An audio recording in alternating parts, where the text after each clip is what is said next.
So if you go to the MetronMind website, you can read about the Metron-IQ product. If you look on the scope page, you can see the scope of our current offerings. So we currently have 5 available canine tools for the thorax, the abdomen, the pelvis, the elbow, and the stifle. And for equine, we're all about measuring the hoof. So we have lateral and DP radiographs and lateral DP and solar photographs of the hoof. And so these type of images can be uploaded and will be automatically measured, and a report of this type will be made. If you click on the See Example button on the website, you can bring up a fully functioning report of that type, and you could download that and check it out. Yeah, so let's go ahead and actually use the system now. Once you have an account, or to set up an account, you go to Login on our web page. Since I've already set up an account on this computer, when I click Login, I go right to my account, and I have all my reports here that I've built in the past. I'm going to filter by just this week. Just got one report. Let's put in a new report. For me, for an equine named Lucky, I'll say it was taken today, and I'm going to click to upload, and I will grab an image here. And so here I'm just browsing my computer, finding an image and uploading it. But we can set up DICOM send, so you can DICOM send directly up to the cloud as you shoot x-rays. So we've successfully built a report now for the horse Lucky. Let's take a look at it.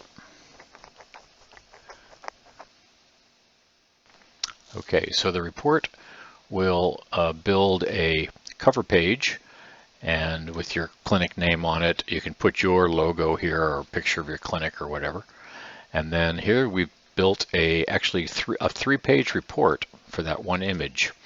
And in our usage paradigm, when the image comes back, it's always got a watermark on it called ready for review, because we want the doctor to look at what the AI did and okay it. You can accept it with a couple clicks, or you can edit it completely if you think the AI made a mistake or you want to elaborate on things. So here on page 1, we see the palmar angle. We see it displayed relative to a histogram from a large population, 7,000 hooves. This guy happens to be right between the second and third quartile, which means just about on the median, 4.7 degrees. This histogram is colored by quartile, so if you're in the red, you're pretty high in palmar angle. If you're in the orange, you're pretty low. On page 2, we show all 10 values that were computed, automatically measured by AI. There's a cartoon here that you can zoom in on and see what they are. Once you know what they are, you don't have to look at that again. And the display here, we show each measurement relative to a large population of horses.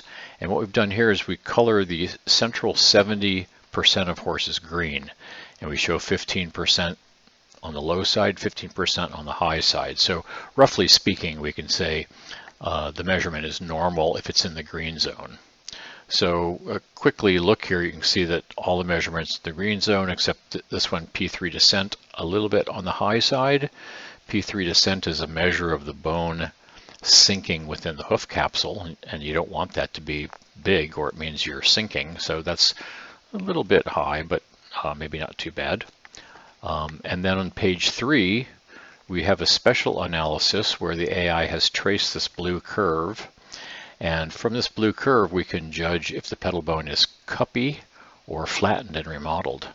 And if you plot that versus the horse's age, and then versus a bunch of data, we can see here that he's below the trend line. For his age, he's a bit flatter footed in the bone than the average horse. So that could be something to be concerned about. There's a clickable reference here where you can jump to a published paper about this measurement in case you're not familiar with it. And there we go. Now if we go into edit and review, we could here with one click accept the markup. In fact, I think the markup's all fine in this case. It's perfect, so we could just accept it. But I'll just show you that if we thought something was wrong, we could click adjust markup. And here we have a reference image on the right-hand side to show us where all the points should be. And here's what the AI has done on the left-hand side. And so we could drag these points and make corrections if we think the AI did something wrong. I don't really think it did in this case. I think it did a pretty much perfect job. Another thing I'll point out, if this horse had a wedge pad, this yellow line is our reference line for measurements, and it's always going to be on the top of the block. But if there was a wedge pad here, you could drag the reference line up like this to account for the wedge pad. And then palmar angle and everything else measured would be relative to this yellow line. So that's just a feature if you want to, however you want to handle measuring feet with wedge pads or wedge systems. In this case, though, everything's actually fine, so I'm not going to do anything. I'm going to click Accept Markup, and then very quickly the watermark goes away, and we've got our nice, beautiful 3-page report. But further, we could add more images into this report. A report is always all the images for the same horse in the same day. So let's say we also shot a DP, and I'm going to add that in. Then it will add it into this existing report. So in the case of a horse, if you shoot all 4 legs, and you might even shoot before, after shoeing, x-rays, the report can be quite large, but that's all constitutes one report. Okay, and here we go. Let's go right into the adjust markup. Okay, so again, the AI has located all these points. This is a reference image to show you where they should be. They all look good to me, but again, you could drag these things around and make corrections if you wanted. If we did this, we're going to introduce some medial lateral imbalance. So here we draw a green line at the most distal point of P2, and that's what we use for medial lateral balance. We think this is a better reference than using the nutrient foramina or trying to look at the underside of the pedal bone. So if I made some adjustments here, and I really didn't do much, I would just click Save, and that would then update that page of the report. And then I'll say Accept the Markup. And now we can just look at our report. We've got 3 pages in the lateral, and the DP makes a single page. The main thing we're showing here is what we call the coffin joint tilt, which is this line relative to the baseline. And we're right pretty much in the center of our distribution here. So this is a well-trimmed horse medial laterally. And there you have the report. This report can be shared. You can email it to somebody within the clinic, external to the clinic, put a message on it. So that's it. That's how easy it is to use.